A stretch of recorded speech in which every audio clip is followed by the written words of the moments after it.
In today's episode of the podcast, I'm talking about what it means to start from zero.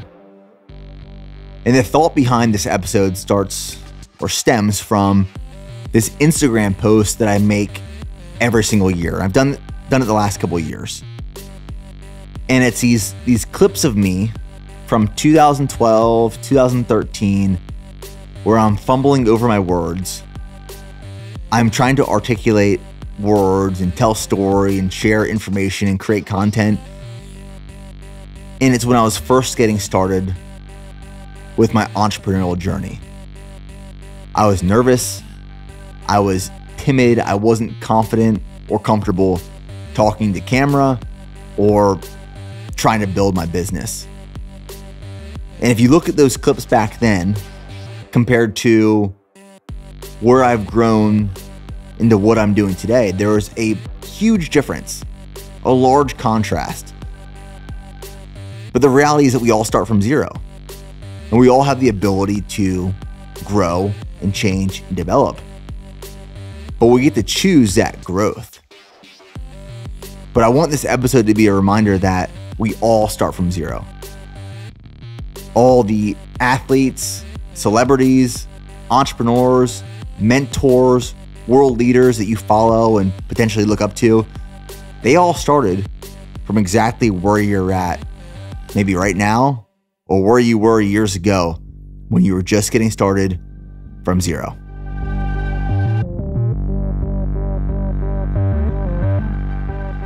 This past weekend, I was on a run. And as I've talked about the last couple months, one of my favorite podcasts that I'm listening to right now is called Founders. The host is David Senra. And what he does is he reads autobiographies and biographies of world leaders, entrepreneurs, athletes, some of the best and most successful in the world. And then he summarizes these biographies and autobiographies.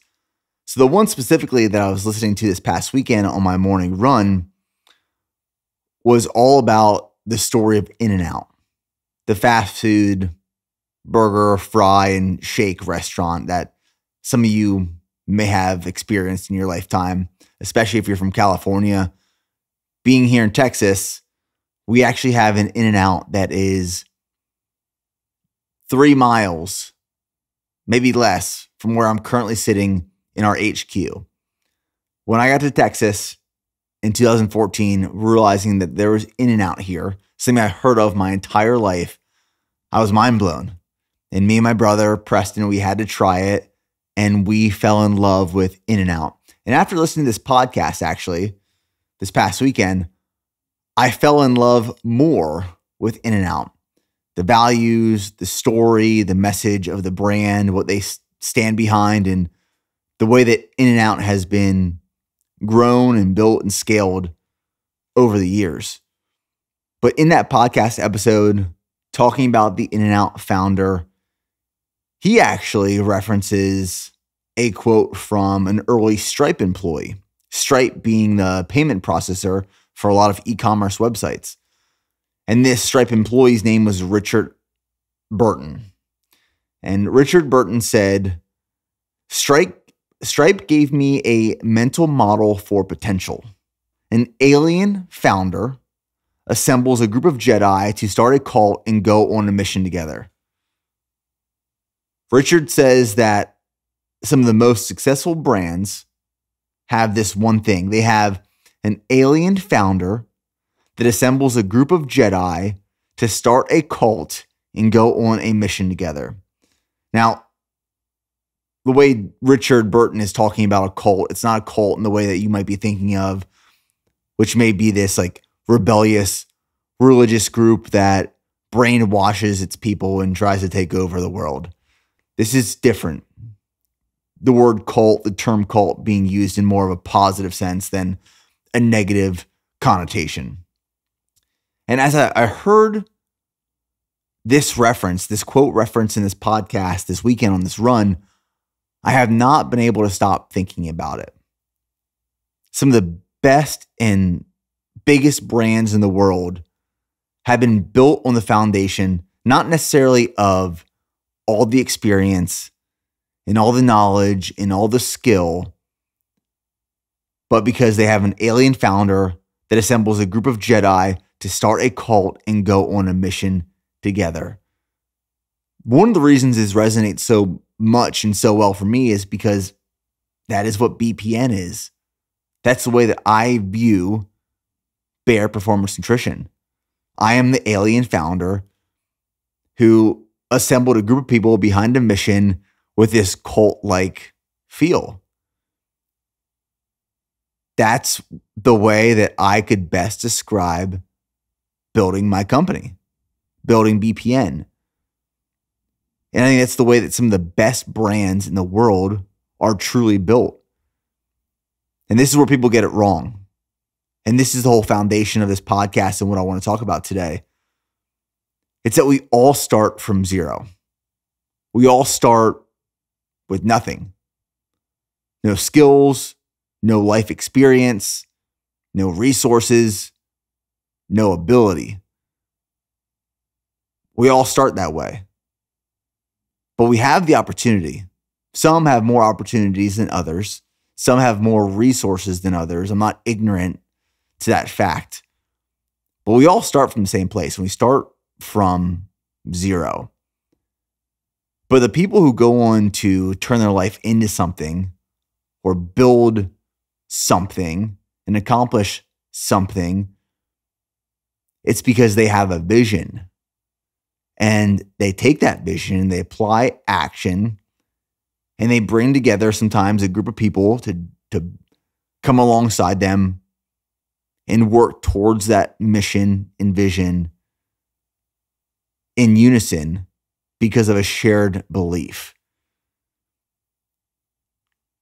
I wanted to share that story in the beginning because sometimes we look at these brands who seem so impressive because they are, but also unattainable and unrealistic and unrelatable because of how big and grand and large they have become and the amount of money they might generate and the number of employees they have hired and maintain on a regular basis. But that founder, that idea started from nothing. It started with just a thought, this creation, and then it grew and scaled into the behemoth it is today. There's oftentimes, and I used to do the same thing, you look at these massive accomplishments or these very successful people and these big brands, and you think it's so far from where I'm at when I got started, or maybe it's so far from where I'm at today that it feels so unrealistic. But the reality is the founders that started that brand, the board, the people, the organization, they are just like you. They are just like me. They are just like us. They started from zero. We all start from zero. And if you take anything away from this message today in this podcast, it's that we all start from zero. But we all have the opportunity to grow, but we have to choose growth. I made an Instagram post a few days ago, and I make this Instagram post every single year. I have for the last couple of years. And it's all this old footage from 2012 that I found and edited and put together. And it's when I first got started with my business, with content creation, with sharing my journey, putting myself out there in front of the world to watch, experience in real time what I was striving to accomplish and do with my life. And if you follow me on Instagram, you might have seen it, but I'll just paint a picture for you of what it was. 2012 was the year that I started my company, BPN. I was living in Pennsylvania. I was going to school at the Indiana University of Pennsylvania, also known as IUP. No relationship to Indiana University. People always think that. And I have to correct them saying, no, it's just in a small town called Indiana in Pennsylvania, no relationship to Indiana University. So I'm going to school on an Army ROTC scholarship at the time. And I started BPN. I started BPN with a $20,000 loan, which I'll get into a little bit later. And when I launched the business, I realized that just because you have product, just because you have supply, doesn't necessarily mean that you create or have demand. And I formulated the products, manufactured it with a co-packer, received the inventory a few weeks later, built the website, designed the labels with a friend, launched the business, and no sales trickled in. And I looked at all these other brands out there that were crushing it in my space, in my industry, and then in other industries similar and different as well. And I thought, man, I just don't have it. I don't know what it is, but I don't have it. This it was something that all these other people and brands and companies had that I just didn't have. It was the confidence. It was the charisma. It was the salesmanship. It was the way they carried themselves. It was the experience and the resources and the beautiful websites and the warehouses and all these things. And here I was, Nick Bear, 22 years old, sitting in my college apartment, no money to my name, $20,000 in debt, a website that I wasn't super proud of, a product that I spent a lot of time working on to formulate, and knowing no one wanted what I was offering and what I was selling, because I learned the lesson of supply and demand. And just because you have supply doesn't mean you automatically create demand. So what I ended up doing was deciding to document and share my life with the world in hopes that I could build a community, share my mission, and then drive product sales through all of this. So I bought a camera and I just started filming everything. I didn't know what to film. I didn't know how to film. I was awkward in front of the camera, but I just started filming things. And I didn't post a lot of it. I really didn't start posting any of it until two years later. 2014 is actually when I started posting content on social media, on YouTube primarily, longer form content. And from 2012 to 2014, I was filming things, I was documenting things, but I was embarrassed. I was scared. I was nervous because I didn't have it, which I still didn't know what it was. If I look back now, the it that I didn't have was the courage. I didn't have the courage to really put myself out there and try harder and fail, because I was constantly comparing myself to these entrepreneurs, these leaders, these brands, these companies that were at it for decades and decades and decades. And I was comparing my first couple of days to their first couple decades. And that's just so unrealistic. It's so unattainable and unrealistic to achieve or compare those two massive differences in time. So a few years later, I went back and I was looking through all these old files on my computer, and I found the footage that I documented from 2012 to 2014. There wasn't much. A lot that I deleted and threw out, but there were a few clips. And a few years ago, I found these clips and I edited them together in a montage of just the awkwardness that I was during this time. And I put it together in a file, and I surrounded it with text. And it says, "This is your friendly reminder that we all start somewhere," something along those lines. It still says that text. This is your friendly reminder that we all start somewhere. And there's text on the top and there's text on the bottom. And in the middle is the footage that I edited and put together of just all these awkward moments. It's me trying to talk to a camera. One of the shots, I'm like trying to adjust the lights and I accidentally hit the garbage disposal. I'm in my kitchen filming. I put on a collared shirt to film this one video talking about the difference between the bro science and real science approach. We had this room above my parents' garage in the house that we grew up in, me and my brother, my mom and dad. And this is where we'd film videos and we'd pack orders. And a few years before that, that's where me and my brother had bunk beds. You know, it's just like looking back at those videos, it's very humbling to see those early stage decisions and steps that are so necessary, but so hard and uncomfortable. And the reason that I share this every year is that I want people who are trying to achieve some sort of greatness, who are trying to reach their full potential, who have a goal that they're working towards, whether that's a fitness goal or a career goal or a business that they want to launch and create. Maybe I'm speaking to you right now. Maybe there's something you want to do or you've wanted to do for a long time now, and you haven't because you look at where you're at right now and where you want to be, and it feels so far away. And it feels so challenging. You realize there's so much work that goes into it that it almost feels impossible. Trust me, I've been there before. When I first got started in 2012, I was looking at the bedroom where I was packing and fulfilling orders.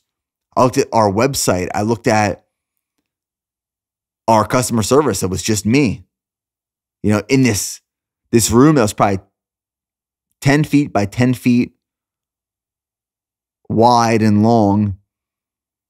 And then I was watching these other companies and brands being built online with dozens, if not hundreds of employees working out of 100,000 plus square foot office and warehouse spaces and making sales and going to all these expos and sponsoring and signing athletes and launching commercials and ads and all these things. And I look at where I want to be compared to where I was in the moment in my bedroom, packing one order every 2 to 3 days. And there was such a big gap in between that I thought, there's no way. It's impossible. But I kept going. I kept building day after day, brick after brick. And slowly you start making progress. You don't feel it or experience it in the moment, but you look back months and years and a decade plus later, and you see the growth that happened. And you quickly realize and acknowledge that it's not impossible. But it does require a lot of intention, a shit ton of work, patience, time, teamwork, vision, and just relentless pursuit towards your goals and greatness. Doesn't matter how you define that greatness. You need a relentless pursuit to get there. And that's why I share that video every single year, because it's a reminder that we all start from zero. And it's me raising my hand saying, look at me. Look at me in 2012, 2013, 2014. Like me watching myself then, now that I'm sitting in my HQ in this building, I look back at that young boy where I was 22 years old, 23 years old, just a lack of confidence, no experience, no clue what I was doing or where I was heading, but I had so much passion and purpose and will to just do it that I stuck with it. And it's hopefully a reminder that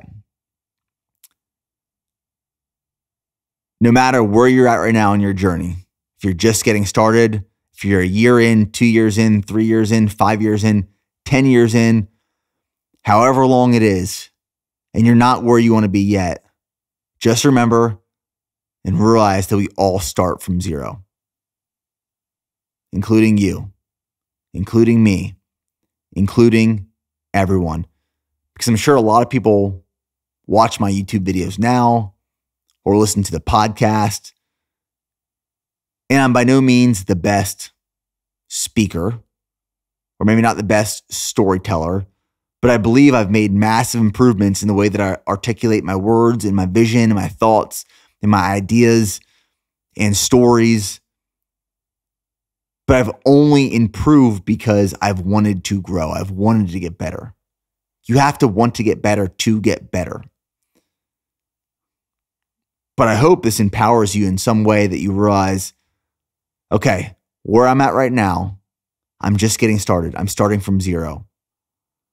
My expectations for what I can do and achieve right now may be limited and maybe small, but if I just stick with this and I work with a relentless pursuit of growth, purpose, and passion, I can get to where I want to be someday. It might not be 12 months from now. It might not even be 12 years from now. But if I stay on the path, stay true to what I believe in, follow my gut and intuition, and lean on data and resources and mentors and guidance along the way, I hopefully can get to where I want to be. That's why I share that Instagram post every single year. That's why I'm going to keep sharing it every single year, because I want you to know that we all start from zero. Something that's made me think about this a lot recently, actually, is being a parent now. You know, our daughter, Charlie, she'll turn 2 in July. Right now it's May. So in 2 months, our first daughter will turn 2 years old, which is crazy to think about. I mean, 2 years, they say it goes fast, but 2 years has gone like boom, boom, fast. And then after Charlie turns 2 years old, a month later, our baby boy is going to be born. Still working on a name. We haven't decided yet what we want to name him. We have a few options.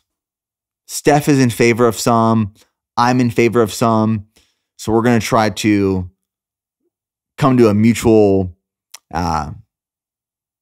agreement on what we name this baby boy. We'll see. But being a dad, being a parent has made me think a lot about this whole topic. You know, we all start from zero. And I watch my daughter, especially now she's getting a little bit older, where she's speaking more. I mean, what's crazy today, this is the first time this has happened, this morning actually. I can see she's getting smarter, and she's just making a connection with words and music and things. And, you know, when she used to say cup, she didn't know what cup meant, but now she knows what cup means. And if she wants her cup filled with water, she knows exactly what that means. If I ask her if she wants toast or a waffle for breakfast, she can tell me if she wants toast or a waffle. And if she wants butter or jelly on it, she can tell me that, which is, I don't know, man. It's just like, it's starting to blow my mind. But this morning, she actually sang her first song. She sang Row, Row, Row Your Boat on her own. I mean, I often sing to her. I sing her 2 songs. During the day, I'll sing her Row, Row, Row Your Boat. And then at night, I'll sing her what I call the spaghetti song, which is on top of spaghetti, all covered in cheese. I lost my poor meatball when somebody sneezed. That song. I'll sing her that after I get her out of the bath and I'm getting her ready for bed. And she's even starting to sing that song. But what I'm learning from being a first-time dad right now with Charlie is that realization that we all start from zero. My daughter and my son, soon to be, they are starting from zero. They are born with no skills, no experiences, no ability to do a lot of the things that we do as we get older. If we didn't teach her how to talk, she would not know how to talk. I mean, she would be able to say things, but not in a language. She would just babble. And if we didn't teach her what a cup meant or how to wash her hair or brush her teeth, like she won't learn how to do those things because they aren't people. Children, babies aren't born with that embedded and encoded into their DNA and their brain and their mind. I mean, certain things are built and established based off of just like instinct, but other things aren't, like speech, like language.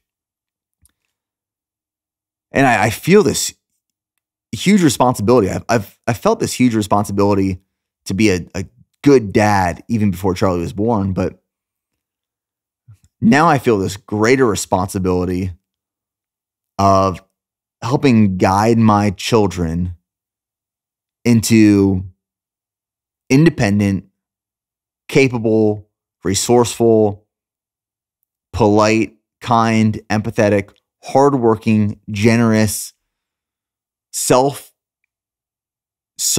individuals that contribute to a larger part of a community or society. I feel that responsibility.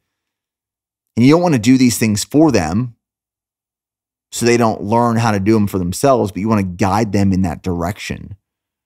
And as I'm sure as my kids get older, I'll learn even more and more and more. I mean, we're just getting started. Me and my small family, we're just getting started being exposed to and learning how to take this human being that started from zero and educating them and providing them the tools and the skills to accomplish the things that they will one day accomplish on their own. But I watched this human being just be born and be helpless, but so amazing and so cheerful and so ignorant to the tragedies and the destruction and the sadness of what the world has the potential to be and is. And they're blissfully ignorant to all of this, which is great. It's amazing. But if they want to, and if my children want to accomplish anything in their lifetime, I can provide them the guidance, the resources, the tools, the education. But Charlie and our future son, they have to actually choose to continuously be courageous enough to take the action to work towards the things that they want in their life. I can't do that for them. And I'm not going to do that for them. I will guide them and I will help them as much as they want and as much as I can, but I cannot do that for them. Someone else cannot force you to grow in a way that you don't want to grow. Someone else cannot force you to take action on your life if you don't want to take action on your life. If you don't want to get better, no one else is going to do it for you. Because we all start from zero. You know, I really want to relate this episode to a lot around business. Because I know there's a lot of people that follow me who want to start brands, want to start businesses, want to be entrepreneurs. But there's an expectations versus reality of what starting a business really does look like. Like when I started BPN in 2012, I had a $20,000 loan. And I've told this story before, but I'll tell it again for the context. The way that I got this $20,000 loan, because I'm a broke college student in 2012. Broke college student. I was going to school for free because I was on an Army ROTC scholarship, which I hope that my kids apply for the Army ROTC scholarship. It is a great deal. You apply for the scholarship, which when I applied was not very competitive. Not many people knew about it. But now, from what I understand and know, it is a pretty competitive scholarship opportunity. So I applied for the scholarship when I was in high school. I was awarded the scholarship, which I was mind blown that I was awarded this scholarship. And then you choose a school that has an Army ROTC program in it. Now you have to get accepted into the school so that you can apply your scholarship. And I applied for all these schools that I wanted to go to, and I got into very few of them. I wanted to go to college at Charleston in South Carolina. I wanted to go to South Carolina University. For some reason, even as a younger kid, I always wanted to push south. I applied to Penn State University. I applied to Old Dominion.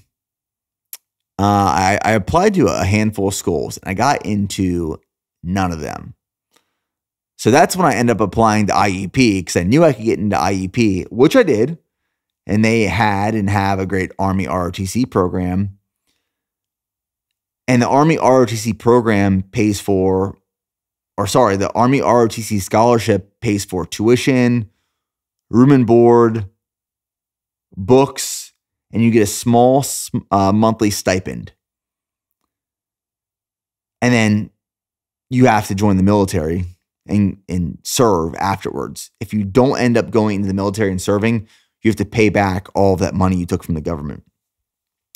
So I was on an Army ROTC scholarship in college. They paid for pretty much everything. And I did 4 years active duty Army after college.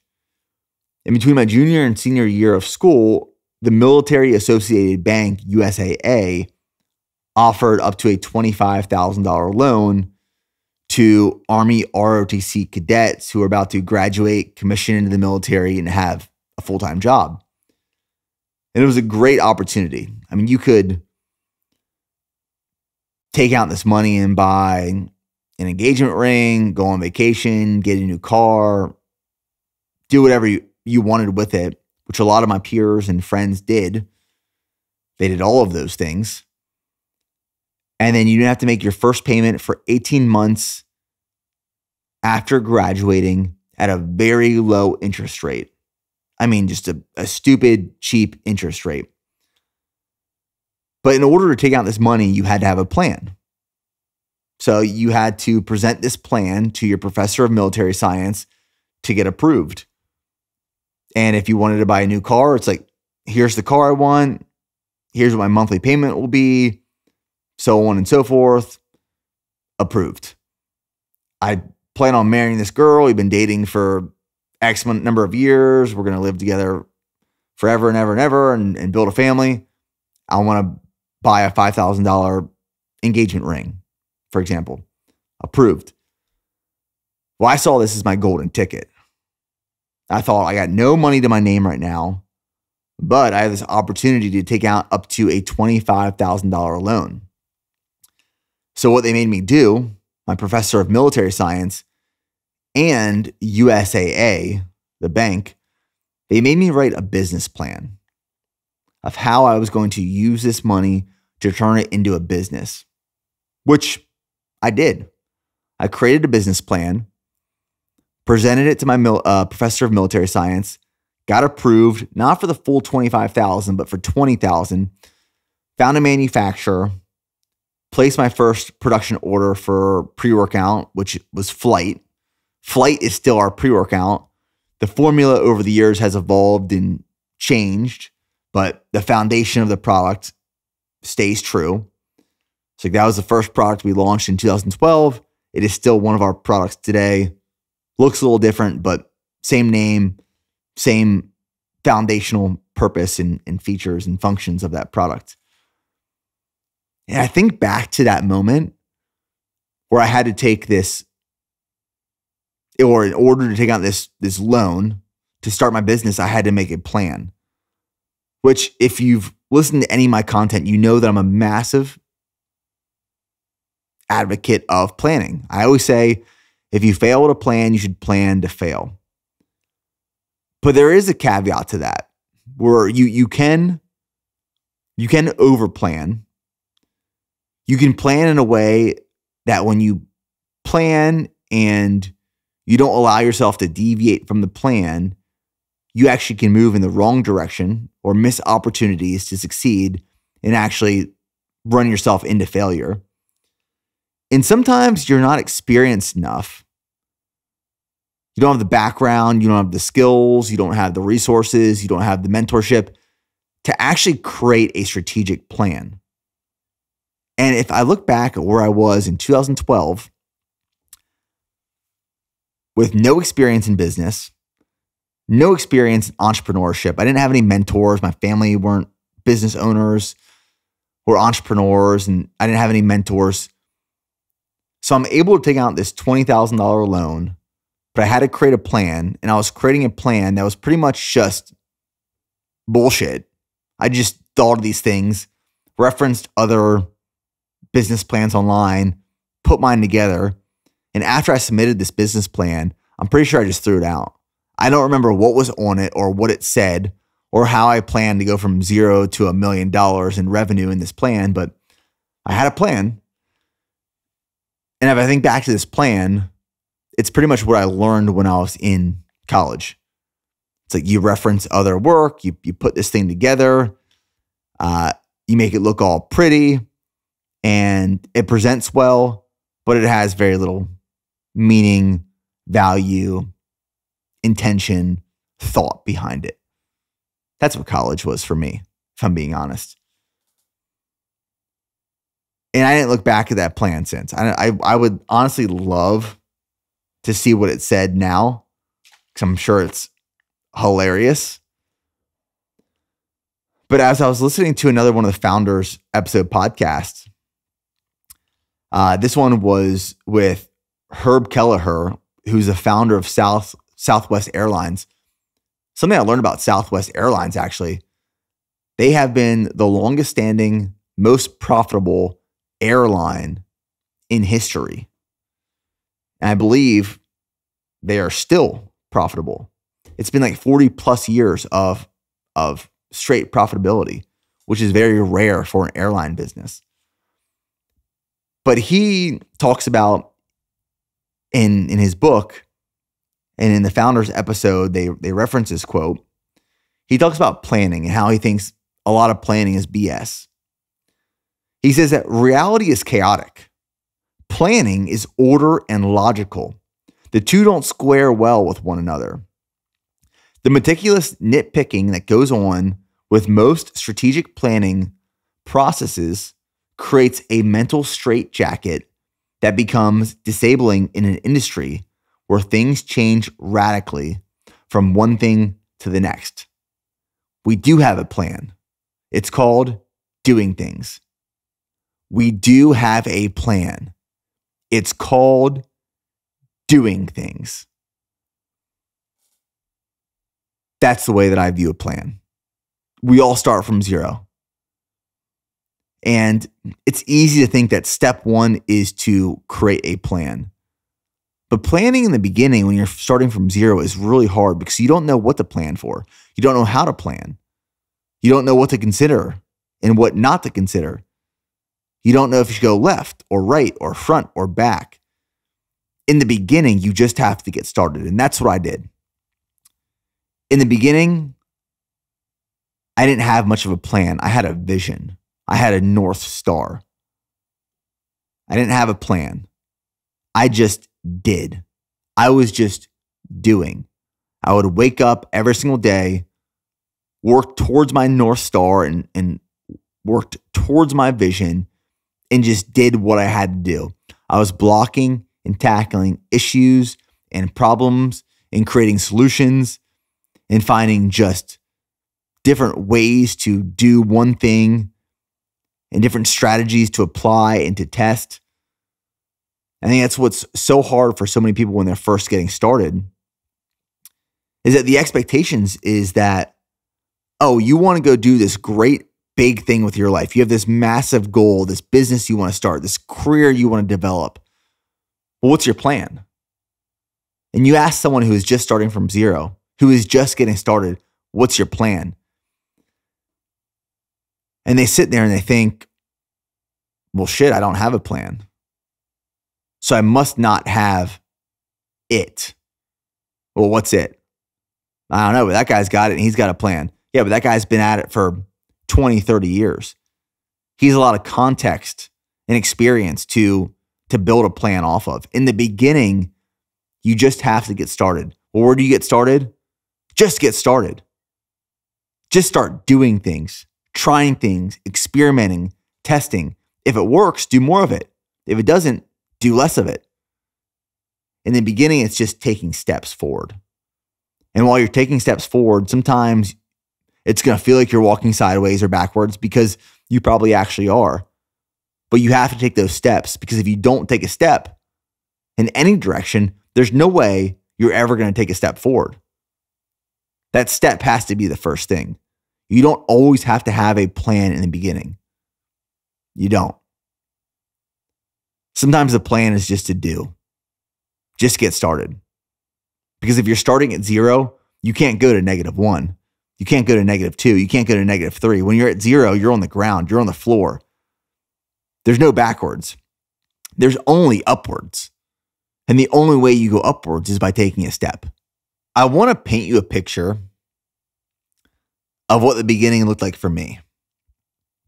What 2012 looked like physically. Like the space that I was operating out of. Because it's in my head. And it's in my mind often, actually. I think back to 2012. I think back to 2014. I think back to 2017 pretty frequently.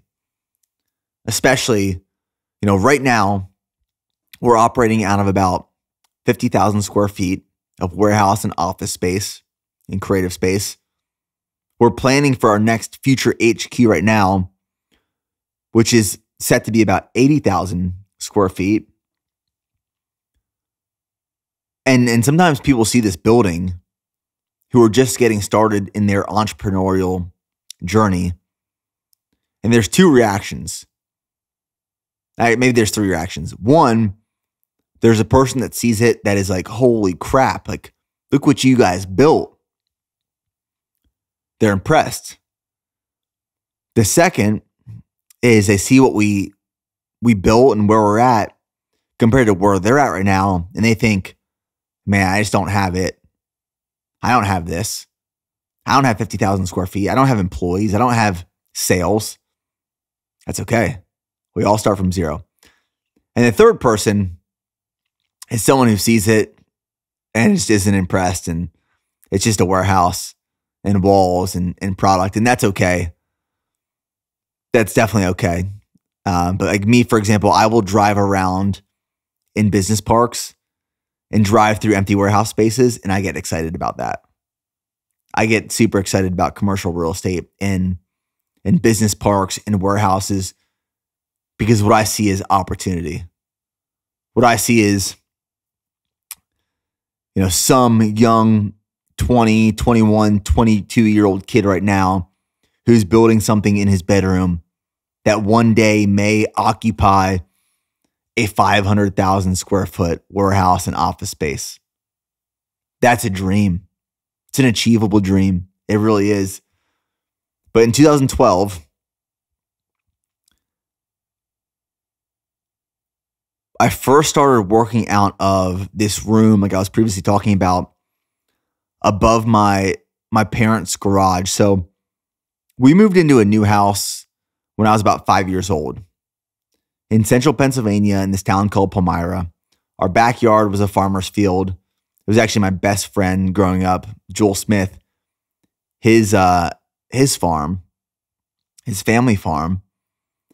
And we moved into this new house when I was about 5 years old. So my brother would have been about 2 years old. And we had this room above the garage, which was called a bonus room, that for the first couple of years we lived in this house, it wasn't finished. It was just particle board and 2x4 beams and some exposed insulation. And then eventually my parents decided to finish this room. So they added floors and carpet and drywall, and we painted it. And me and my brother had bunk beds in there. And we played ice hockey growing up. And I remember just like the colors that my mom painted this room that me and my brother suggested. It was like we used tan. I've always loved tan. And if you see like some of the BPN branding today, you'll see tan in different aspects of our design elements. So it was like tan walls, and then it was navy blue, not ceilings, but the way the room was built, there was like the wall and then a wall between the main walls and the ceiling. And these walls were like on these 45-degree angles. It was like a perched ceiling. And we painted that perched section, this like dark navy blue. And then there was a wallpaper like border or banner that went around the entire bedroom that probably started at like, 5.5 feet high, and it was maybe a foot wide. And it was these illustrations of hockey players, because me and my brother played ice hockey growing up. Central Pennsylvania, a big hockey area. Hershey Bears are there, and the Northeast is just big in ice hockey, and we played a lot of ice hockey growing up.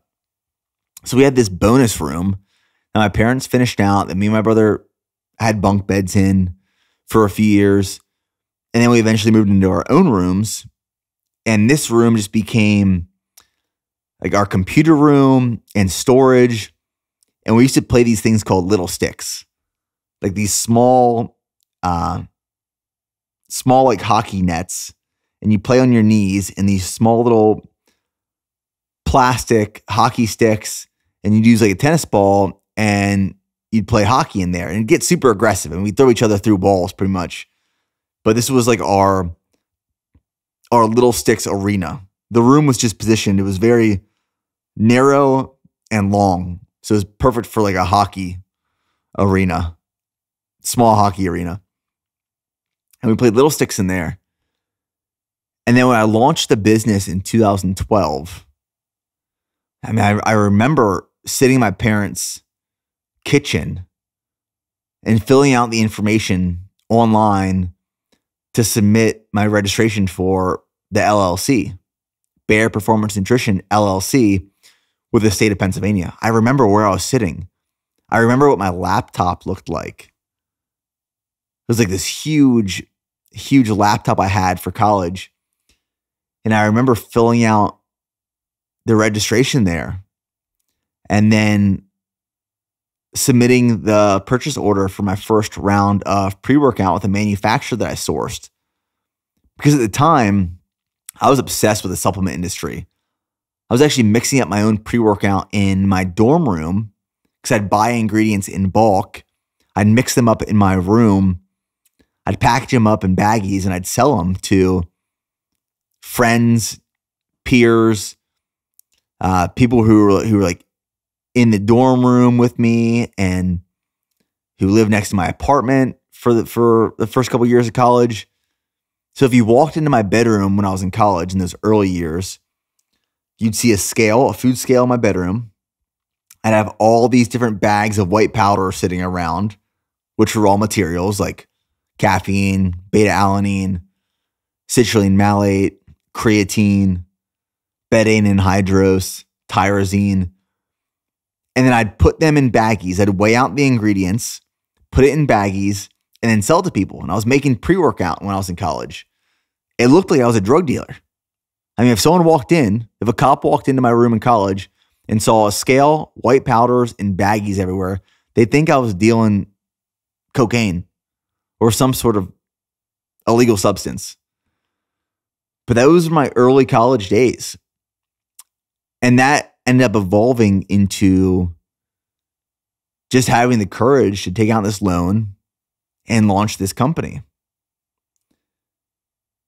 And in 2012, after having the courage to do all of that and being obsessed with this space and this industry and filing for the LLC and placing the first production order for Flight, our pre-workout, and having a friend design our website and our logos for free, I established that bonus room in my parents' house as like, this is our HQ. This is where we'll store inventory in all the boxes. This is where we'll pack orders, which looking back was the stupidest place to put it. We put it on the second floor, the second story of my parents' house, which was not even close to the stairs to get downstairs, to get outside. So that first round of inventory was delivered. It was 500 bottles, 500 units of pre-workout. And we carried all those boxes up to that bonus room. We stacked them all up, and I put together this white folding table and a printer, and I had packing supplies and tape and all the things I needed to fulfill orders. And I had my HQ, my setup. I had a banner on the wall it was neon green. It said Bear Performance Nutrition, again with those tan navy blue and the ice hockey banner wallpaper in the background. I remember filming videos there, which I thought were like these super professional videos. And you could see like the corner of the hockey wallpaper illustration sticking out in the corner of the video. And that was the beginning. That was starting from zero for me. Just looking back, like humbling beginnings. The humble beginnings were real. That was 2012. And then a year later, after starting the business, ended up going to college. 2012, I was in college. So a year after starting the business, I actually was graduating from college. So from 2012 to 2013, I kind of had two offices. One, I had the office that was my parents' bonus room above the garage. And then I also had an office at my college, which was my apartment room. So my apartment in college at this time, I was sharing with 5 other guys. It was about 1,100 square feet, jam-packed with dudes in a small amount of space. And my room was about 10 feet by 10 feet. And I had some inventory there. So what I would do is I would, on the weekends, and at the time I was going home a lot. Because I was going home a lot because I wanted to be around, I call it my HQ. I wanted to be around the product. And I wanted to be focused on building the business. So on the weekends, I was going home and I was just taking steps forward. Again, I didn't really have a plan, but I was just trying to figure out what I was supposed to do to grow this business, to grow this brand. And then during the week, I would drive product in my car back up to college, which was about 3.5 hours away. So grew up around the Hershey, Pennsylvania area, went to school around the Pittsburgh, Pennsylvania area. And I would drive my product up to my college room, a box or two of pre-workout. And I would pack orders in my bedroom at night during this time. And I would drop off the packages at the post office if any orders came in the previous day on my way to class the next morning. And I vividly remember getting started that year because I decided to use USPS, the United States Postal Service, to fulfill all of my orders. Because if you use the United States Postal Service, you get free boxes. So I would go on their website, I'd order free boxes. These boxes would get dropped off at my apartment or my parents' house. We'd use those boxes to ship out the orders. So I would drop off the orders the next day on to class. And when I say orders, it was maybe 1 to 2. I don't even want to even say like every day, maybe every other day, every third day. There weren't many orders coming in at the time. And the people that were ordering were like friends and family. Just getting started. And I was just trying to share the word of BPN with everyone in college. Everyone I could. Army ROTC cadets, people in my classes, people at the college gym. I was handing out a free pre-workout to everyone and anyone that would take it. And going back to what I originally started talking about in the beginning, where I quickly realized just because you have supply does not necessarily mean you have demand. You have to create demand for the supply that you have. One, to maintain cash flow and healthy margins, but to be able to not only thrive, but survive. Those are my two offices in the early days. It was that bonus room above my parents' garage. It was my small college apartment, which we had this apartment on Philadelphia Street in Indiana, Pennsylvania, that was surrounded by bars, that was super loud at night, didn't have any AC.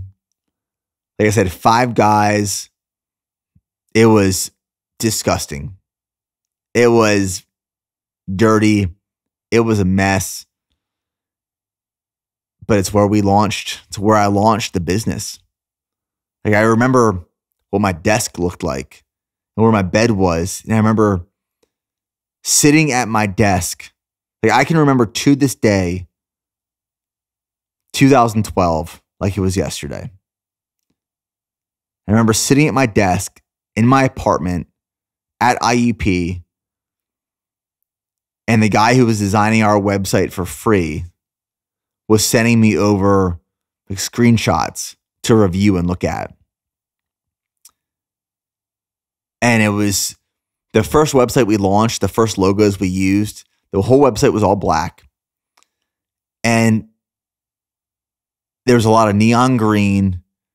And I think it was like Infliction or Affliction inspired. That old Affliction brand, you know, with like the t-shirts that had like these crazy designs. I mean, there were like these designs and these textures and these font elements all over the website that I had a friend help design that was like so extravagant and crazy that you really couldn't read what it said. It was really like an Affliction t-shirt cross between Warped Tour and Performance Supplements. That was the first BPN website. And when we launched, I didn't know how to get all these things set up. Like, Shopify wasn't a platform then. This was pre-Shopify. So the payment processor we used on the website was PayPal. We linked it to PayPal. And I didn't think of any issues in the beginning phases of that, but I remember this one day where there were like 4 orders that came through on the website. And obviously they went through the PayPal checkout. And each order was like $500. So this one day I ended up doing $2,000 in revenue early on, which I could not believe. So obviously I wanted to fulfill these orders as fast as possible to get these people a product. And in my head, I'm thinking, holy crap, like people found BPN. Like they're starting to order all these products because they're in love with it or it's about to blow up. Like we're on the cusp. I'm on the cusp of just expansion and explosion. I need to prepare for all this fulfillment, all this demand. And after that day, that $2,000 day, again, I went back to just crickets. And a few days later, I get this notification from PayPal that those 4 orders were actually fraud and that they were taking that money back from me because those orders were done under someone else's PayPal account that was hacked. So I sent $2,000 worth of product, but didn't even make $2,000 because they took the $2,000 away from me. I'll never forget that day. A great high followed by a very dramatic low, which is essentially the roller coaster ride of what entrepreneurship is all about. You know, one of the things that I want to really reinforce and hope that you're going to take away from this episode is that you shouldn't and you can't be intimidated to start from zero. Starting from zero is actually a blessing. It can be a blessing. Ignorance is bliss. Because like I talked about, if you're starting from zero, you can't go to -1. You're already on the ground. You're on the floor. Any step or decision you make is going to be up. It's going to be onwards. It's going to be growth and it's going to be progress. So when you start from zero, you have nothing to lose. As you get larger and bigger, you have more responsibility. You then have something to lose.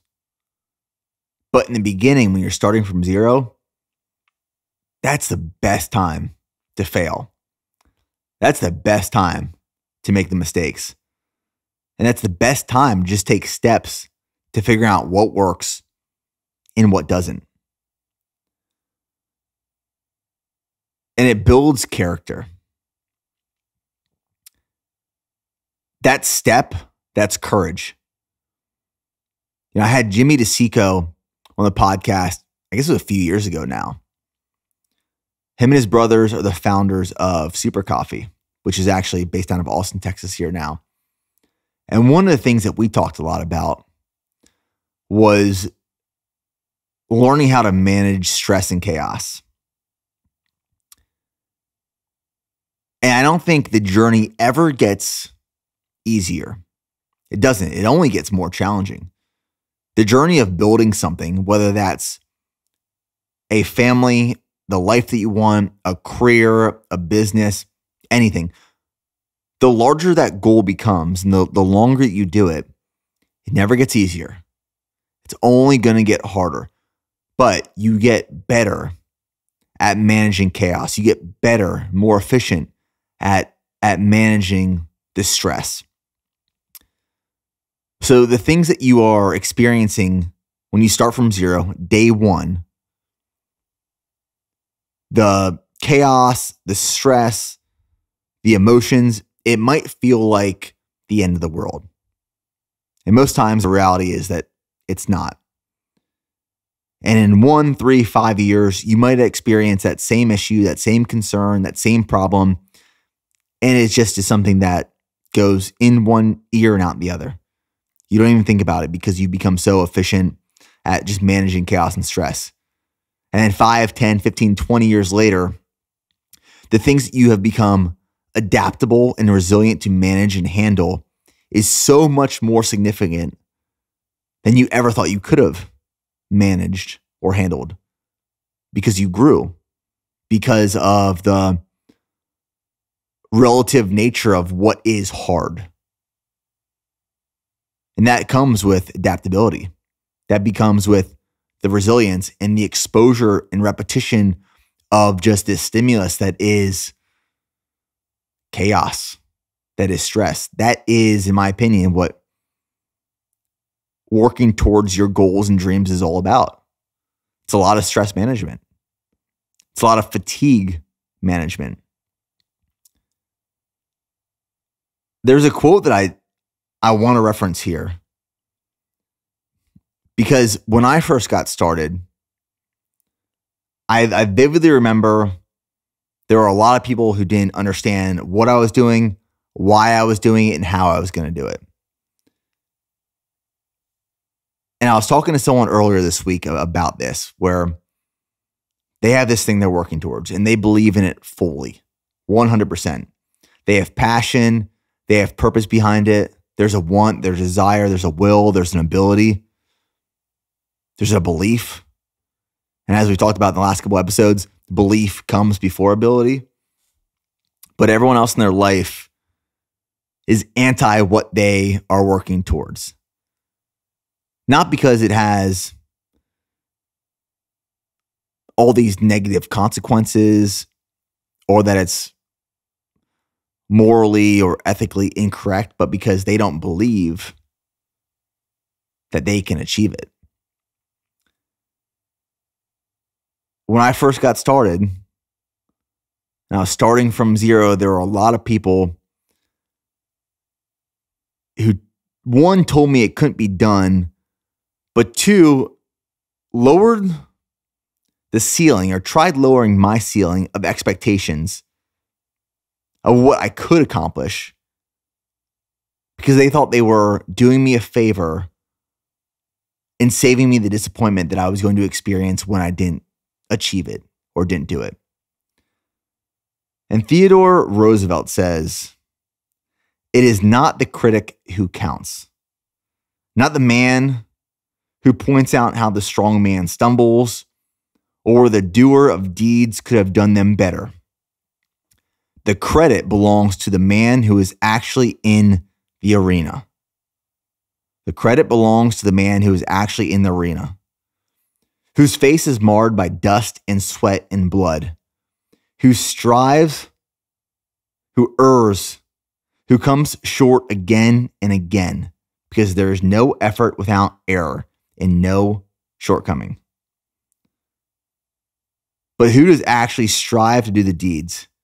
Who knows great enthusiasms, the great devotions, who spends himself in a worthy cause, who at the best knows in the end the triumph of high achievement, and who at the worst, if he fails, at least fails while daring greatly, so that his place shall never be with those cold and timid souls who neither know victory nor defeat.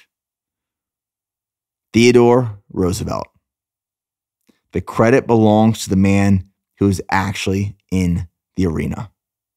Going back to the way I kicked off this podcast originally, the Richard Burton quote, who was the one early Stripe employee,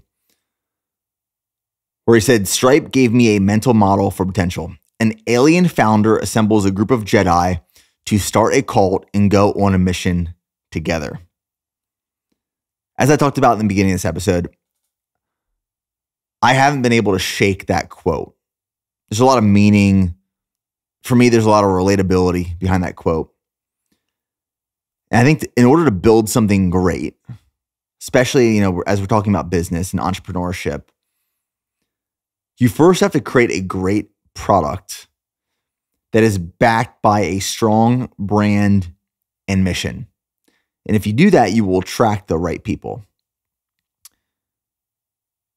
And I'm a big fan of this book by Netflix's co-founder called No Rules Rule. His name's Reed Hastings. And in this book, he talks about the type of employees that they attract and they hire.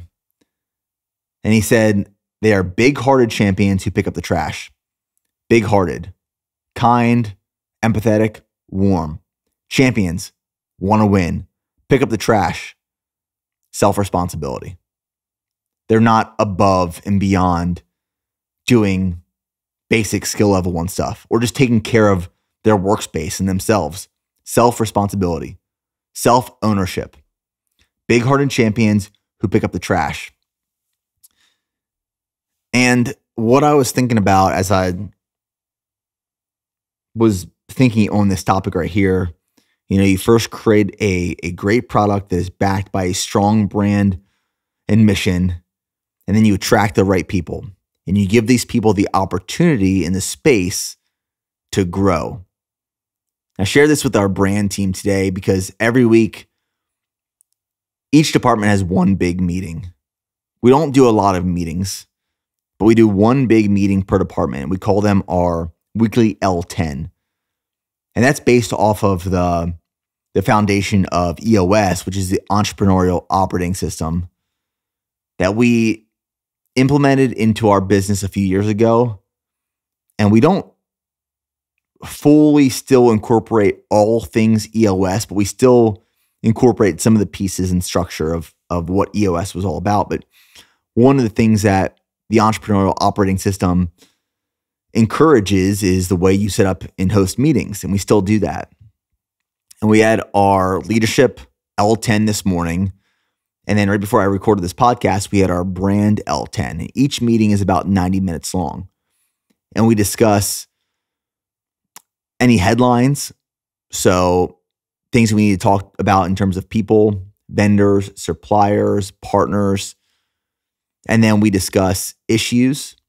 And as we discuss issues, we solve issues and we create to-dos out of those issues to follow up with the following week. So really the whole 90 minutes is just addressing and solving issues that we're experiencing from the previous week. And everyone and anyone can add issues to that list throughout the week that we can then solve for during the weekly L10. And I shared this whole concept of first creating a great product that is backed by a strong brand and mission. And through that, you attract the right people. And sometimes you attract people who believe in the mission and that are aligned with your values and want the opportunity to grow, but might not have all the skills yet. And as I was thinking about that, I kept thinking about one of BPN's first employees, who is Yuli, Ulysses Gabriel. If you've been following the YouTube channel for any amount of time now, over the last couple of years, you've probably heard of and seen Yuli. And I remember when Yuli first got started, and me and Jordan were just talking about this. We were looking to hire our second videographer, editor, creative on the team. Jordan Utter was our first creative hire that we ever made in 2019. From 2012 to 2019, before Jordan was hired, I did all of our creative assets. I mean, we contracted some things every once in a while, but all the YouTube videos, a lot of the product photos, website photos, I was managing and handling all of that for the first 7 years until Jordan was hired in 2019. And after we hired Jordan in 2019, I realized just how impactful that was on the business and the brand. And I knew we had to grow the brand team, the creative department. So that's when Yuli interviewed, and we eventually gave Yuli a job. And we were on the fence of offering Yuli the job because he was so brand new to videography and editing and film and storytelling that for me and Jordan, it almost felt like a risk. And I remember when he got started and the videos he was editing, and I just remember he was putting keyframes all over his entire editing timeline. And I was thinking, man, I don't know if this kid's going to get there. I don't know if he has it. But I could tell with Yuli, he wanted to get better so bad. He wanted to grow. He was obsessed with learning, and he was constantly asking for feedback and what he was doing wrong and what he was doing right and how he could get better. And he was staying at the office just all day and all night, just working and learning and studying.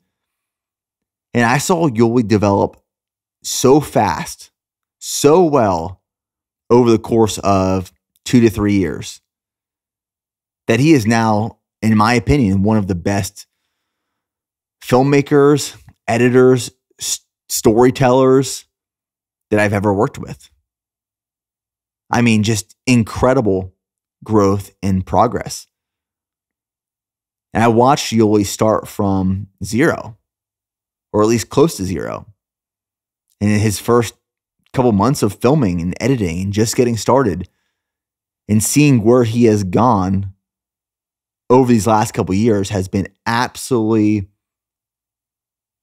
rewarding and amazing and remarkable to watch. Because the only reason he grew at the rate he grew, and the only reason he got better in the way that he got better, is because he wanted to get better. He wanted to grow. In the beginning, he didn't have a plan because he didn't know what plan to put forward. But he was just taking steps. He was just doing the work, whatever that work was.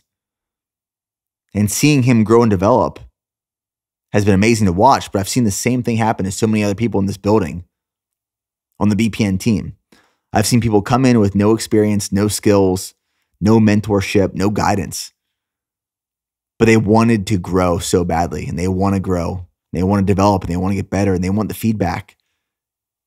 And they start from zero, and they change the trajectory of their life, their family's financial status, their ability to do the things they want to do with their time and their position and their future. But they start from zero. We all start from zero. Some things that I've learned and ways I've grown in my entrepreneurial journey that I've jotted down here.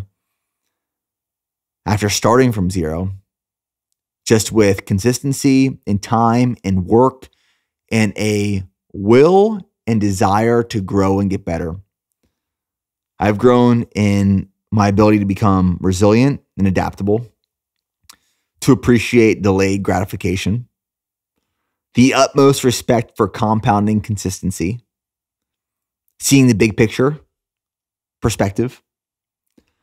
I've learned not to sweat the small stuff because a lot of times the small stuff doesn't really matter. And I've hyper-focused and grown as a leader, a manager, and developing people, team, and culture. I've learned those things by not just creating a strategic, strict plan and following it, but by doing. Just by doing things. And as I've done things and I've learned from those experiences, I then have been able to create plans to strategically get better and to grow and develop. So my message to anyone listening to this podcast, this episode, is a reminder that we all start from zero. And just because you're not born with it doesn't mean you can't have it. But we don't have to have a plan in the beginning. But we have to do the thing.